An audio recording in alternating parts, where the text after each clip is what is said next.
Hello NinBuzz, how are you guys doing today? My name is Shadow, and welcome to the new community choice. Last week we asked you guys what your favorite Nintendo villain was.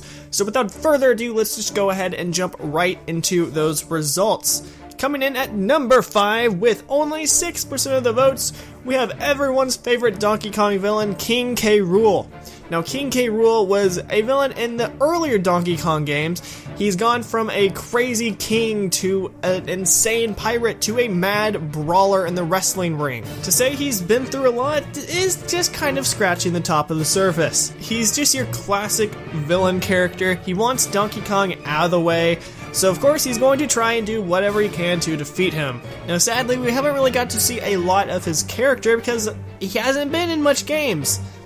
Which really stinks because it would be awesome to see like a personal insight to King K. Rool. But I guess that's what the number 4 spot is for. Coming in at 8% of the votes, we have the one and only Fawful. I was really surprised to actually see Fawful on this list. I did not expect him in the slightest, but I forgot how awesome he was. Fawful is a villain character from the Mario and Luigi series. In the earlier games, he doesn't play much of a major role. He's just a minor villain character. And he's more of a comic relief because he has all the charms. But Fawful really didn't get to shine until Bowser's Inside Story, where he was the main villain, and you got to see a whole different side to Fawful, where he's just basically a sadistic freak who just wants to see the world burn. And that's awesome. He was a great character. I wish they would bring him back in some other games, but until then, I really think Nintendo did a great job with his character, but I wouldn't mind seeing more of him. Because he's really funny, and it's a good time, so bring him back, please. Alright, now moving on to the more expected characters, with number 3, coming in at 13% of the votes, we have the Prince of Darkness himself, Ganondorf. For all of you uncultured people that don't know, Ganondorf is the main villain in the Legend of Zelda series. Ganondorf is basically your mad, power-hungry villain character. He has the Triforce of Power, and he wants to collect all the Triforce pieces from Link and Zelda, so he can basically become the ultimate life form.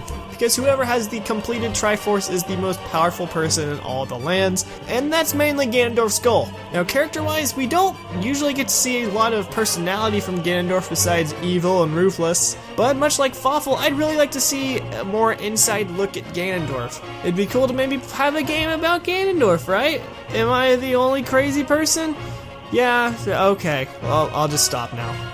So let's just go ahead and move on to number 2. Man, you guys really like the funny characters. Coming in at 15% of the votes, we have Hades from Kid Icarus Uprising. Hades is an amazing villain character. First off, you don't even expect him to appear in the game. He just literally breaks the fourth wall and comes out of the credits so he can mock Pit and Palutena. Throughout the entirety of the game, he is just sitting there mocking you and overall just being an utter troll to Pit. Which is awesome, because I really relate to that. It's always nice to see a villain character that does have a sense of humor and isn't just evil and menacing. You actually get a little more personality out of them, and I really like that when they do that with villain characters like Fawful and Hades. I would love to see more villain characters just in general that are like that. It's really cool when they actually give character to a villain. Alright guys, it's time for the number 1 spot. Do you know who it is? Have you expected it by now?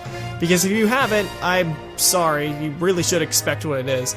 Coming in at 19% of the votes, we have everyone's favorite Koopa King, Bowser.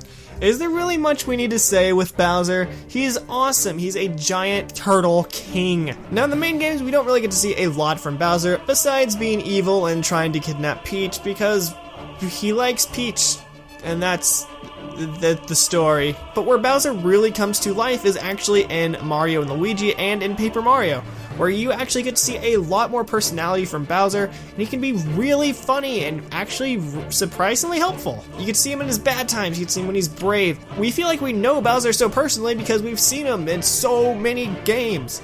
And not to say that's a bad thing, it just means we kind of know the entire story of Bowser. There's not really much of a story, he's just a king that kidnaps a princess, and that's about it. Alright guys, I hope your choices got the spot that you wanted it to, but don't leave yet because we still have a question to ask. So this week I'm going to go back to a series that I've done before. It's not Splatoon, don't worry. This week I'm going to be asking you guys, what is your favorite Fire Emblem class?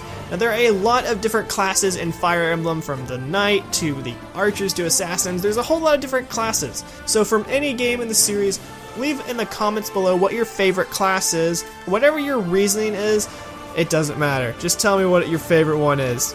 Alright guys, thank you so much for watching. Sorry this was kind of postponed a little bit. I was having computer issues, but it's all fixed now. Hooray!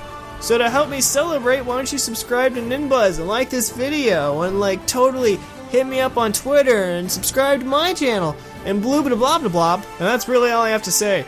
I kind of lost track after bloobity blobity blob. So until next time guys, make sure you have a fantastic week and make sure to stay beautiful.